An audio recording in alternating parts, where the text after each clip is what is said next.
साध संगत जी, प्रेम से कहना धान निरंकार जी। एक नई साखी के साथ स्वागत है आप सभी का आपके ही अपने चैनल पर। आज की साखी का विषय है व्यवहार या आचरण। चलिए सुनते हैं आज की ये साखी। साध संगत जी, प्रिया शहर में पली बड़ी लड़की थी, लेकिन उसकी शादी एक गांव में हो गई। शहर से विवाह करके आई प्रिया जब से अपने ससुराल एक गांव में आई, तब से वो देख रही थी कि उनके घर में उसकी बुजुर्ग दादी सास का बहुत अपमान होता था।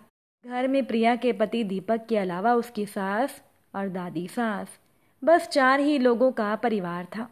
जब ये बात प्रिया ने अपने पति दीपक को कही तो वो बोला, ये घर की औरतों का मामला है, मैं इसमें क्या कर सकता हूँ। अब तो प्रिया समझ गई कि जो कुछ करना है उसे अकेले ही करना होगा। जब भी प्रिया की सास उसकी दादी सास का अपमान करती तो प्रिया विचलित हो जाती कि उसके मायके में तो उसके पापा और उसके माँ उसकी दादी का कितना ख्याल रखते हैं, और यहाँ एक बड़ी बुजुर्ग का तिरस्कार हो रहा है, उनका अपमान हो रहा है। उन्हें वक्त पर खाना ना देना, बेवजह बातें सुनाना, चलते हुए ताने मारना। प्रिया को लगता कि उसे ये बात अपनी सास को कह देनी चाहिए, लेकिन फिर प्रिया के मन में ख्याल आता कि कहीं मैं अपनी सास को ये बातें कहूँगी कि आप अपनी सास का तिरस्कार मत किया करो, तो वो मुझे कह देंगी कि कल की लड़की आकर मुझे उपदेश दे रही है, और बात बजाय बनने के बिगड़ जाएगी। आखिरकार उसने एक उपाय सोचा। वो रोज़ अपने काम निपटाकर अपनी दादी सास के पास जाकर बैठ जाती और उनके पांव दबाने लगती थी।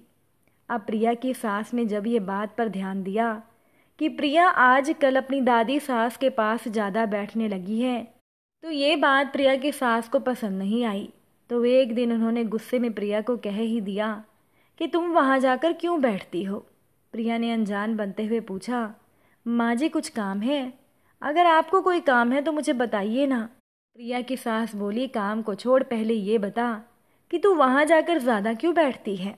प्रिया बोल पड़ी, माँ जी मेरे पिताजी ने कहा था कि जवान लड़कों के साथ कभी बैठना ही नहीं, और जवान लड़कियों के साथ भी कभी मत बैठना। जो घर में बड़े बूढ़े हों उनके पास बैठना, उनसे शिक्षा लेना, और हमारे घर में तो सबसे बूढ़ी ये ही हैं। अब आप ही बताइए कि मैं किसके पास बैठूं। प्रिया की सास बोली, तुम्हारे पिताजी ने कहा था ये वहाँ के तौर तरीके हैं, ये हमारे घर में नहीं चलेंगे, यहाँ तो हमारे तौर तरीके ही चलेंगे। समझ गई? प्रिया ने कहा, माँ जी मुझे भी यहाँ के तौर तरीके सीखने हैं, इसलिए तो मैं अपनी दादी सास को पूछती रहती हूँ कि मेरी सास आपकी सेवा कैसे करती हैं, मुझे पता लगे ताकि मैं भी आपकी सेवा उसी तरह से कर सकूँ। तो ये सुनकर प्रिया की सास बोली, तो ये बता कि तेरी दादी सास ने क्या कहा। प्रिया बोली, माँ जी दादी जी बोल रही हैं कि अगर मेरी बहू समय पर मुझे भोजन दे, मुझे ताने ना दे, तो मैं उसे ही सच्ची सेवा मान लूँ। प्रिया की सास बोली, अच्छा तो तू भी क्या मेरे साथ ऐसा ही करेगी? प्रिया बोली, माँ जी अब मैं ऐसा नहीं करना चाहती हूँ, मगर मेरे पिताजी ने कहा था कि बड़ों से ससुराल की रीति सीखना, जैसा वहाँ होता हो वैसा ही तुम भी सीख कर करना, और ये तुम्हें करना ही होगा। प्रिया की बात सुनकर उसकी सास डर गई कि ये सब क्या है।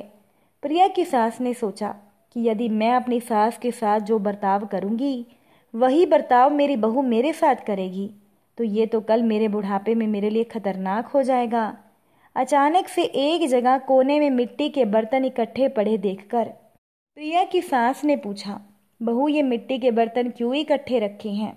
प्रिया ने कहा कि अब दादी जी को वैसे ही बर्तनों में भोजन देती हो ना, इसीलिए मैंने पहले ही ये बर्तन जमा कर लिए हैं ताकि कल।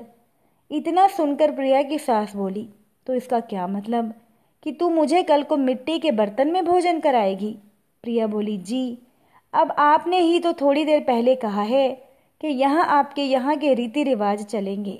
हमारे घर में तो बड़े बुजुर्गों को अच्छे से अच्छे बर्तनों में खाना परोसते हैं। प्रिया की सास बोली, अरे ये कोई रीति थोड़े ही है। तो प्रिया बोली, फिर अब दादी सास को इन मिट्टी के बर्तनों में खाना क्यों देती हो माँ जी? ये सुनकर प्रिया की सास बोली, वो तो इसीलिए कि इनकी थाली कौन मांजेगा। प्रिया बोली, थाली तो मैं मांज दूंगी। प्रिया की सास ने कह दिया, ठीक है तो तू आज से उन्हें थाली में खाना दिया कर और ये मिट्टी के बर्तन उठाकर बाहर फेंक दे। अब तो प्रिया की बूढ़ी दादी सास को थाली में भोजन मिलने लगा, लेकिन प्रिया ने नोटिस किया कि सबको खाना देने के बाद जो खाना बचा हुआ रह जाता है वो उसकी दादी सास को दिया जाता है। प्रिया एक दिन ऐसे ही खाने को हाथ में लाकर देखने लगी तो सास ने पूछा, क्या देख रही हो बहू? प्रिया बोली, माँ जी मैं ये देख रही हूँ कि बड़ों को भोजन कैसा दिया जाता है, ये भी तो यहाँ की रीति होगी ना। प्रिया की सास बोली, ऐसा भोजन देने की कोई रीति थोड़ी ही है। प्रिया बोली, मतलब? तो फिर अब दादी जी को ऐसा भोजन क्यों देती हो? प्रिया की सास ने कह दिया, अरे बूढ़ों को पहले भोजन देने कौन जाए। प्रिया ने भी कह दिया, आपकी आज्ञा हो तो मैं दे दूंगी। प्रिया की सास बोली, अच्छा तो ठीक है, तू पहले दादी को भोजन दे दिया कर। प्रिया ने कह दिया, अच्छी बात है। अब तो बूढ़ी दादी जी को बढ़िया भोजन मिलने लगा। रसोई बनते ही प्रिया ताजी खिचड़ी, ताज़ा फुल्का, दाल, साग ले जाकर दादी सास जी को दे देती। दादी माँ तो मन ही मन प्रिया को आशीर्वाद देने लगी। अब प्रिया की दादी सास सारा दिन एक खटिया पर पड़ी रहती थी और उनकी वो खटिया भी लगभग टूट चुकी थी। प्रिया ने उन्हें बड़े गौर से देखा, तभी वहाँ पर प्रिया की सास आ गई। कहने लगी, तू ध्यान से क्या देख रही है? प्रिया ने कह दिया, माँ जी मैं ये देख रही हूँ कि बड़ों को खाट कैसे दी जाती है। प्रिया की सास बोली, अरे नहीं, तू गलत समझ रही है, बड़ों को ऐसी खाट थोड़े ही दी जाती है, ये तो टूट जाने से ऐसी हो गई है। प्रिया ने कहा, माँ जी तो दूसरी क्यों नहीं बिछा देते? प्रिया की सास ने कह दिया, एक काम कर, तू बिछा दे। अब तो बूढ़ी दादी सास के लिए एक नई खाट लाकर बिछा दी गई। एक दिन कपड़े धोते समय प्रिया दादी जी के कपड़े देखने लगी। उनके कपड़े छलनी हो रखे थे। कपड़ों को गौर से देख रही प्रिया को उसकी सासू माँ ने कहा, आप क्या देख रही है बहू? प्रिया ने कहा, देख रही हूँ माँ जी कि बूढ़ों को कपड़ा कैसा दिया जाता है। प्रिया की सास बोली, फिर वही बात, अरे कपड़ा ऐसे थोड़े ही दिया जाता है, ये तो पुराना होने पर ऐसा हो जाता है। तू एक काम कर, तू कपड़ा बदल दे। प्रिया ने मुस्कुराकर दादी माँ के कपड़े, चादर, बिछोना आदि सब बदल दिया। प्रिया की चतुराई से उसकी बूढ़ी दादी सास का जीवन सुधर गया। साथ संगत जी, ये सारी बातें आपको पुराने ज़माने की लग रही होंगी, ये सच भी हैं, क्योंकि आजकल तो बहू मुंह फट होकर सामने से विरोध कर सकती है। ऐसी गलत रीतियों का, तौर तरीकों का मकसद आपको केवल ये बताने का था कि कहने भर से असर नहीं पड़ता, बल्कि आचरण का असर पड़ता है। जैसे आपको करता हुआ देखकर लोगों को सीखने का मौका मिलता है, अपने वर्तमान में अपना भविष्य देखने का। असल में जैसा बोओगे वैसा काटोगे, यहाँ तो समझदार बहू ने समझा दिया। मगर यदि आप समझना ही नहीं चाहते तो कल होने वाली आपकी परिस्थितियाँ आप वर्तमान में ही तय कर रही हैं। अगर आज की साखी अच्छी लगी हो, वीडियो को लाइक शेयर कर दीजिएगा। चैनल पर नए हैं तो सब्सक्राइब ज़रूर कीजिएगा। आप सभी से फिर मुलाकात होगी नई साखी के साथ। साथ संगत जी, प्यार से कहना, धन निरंकार जी।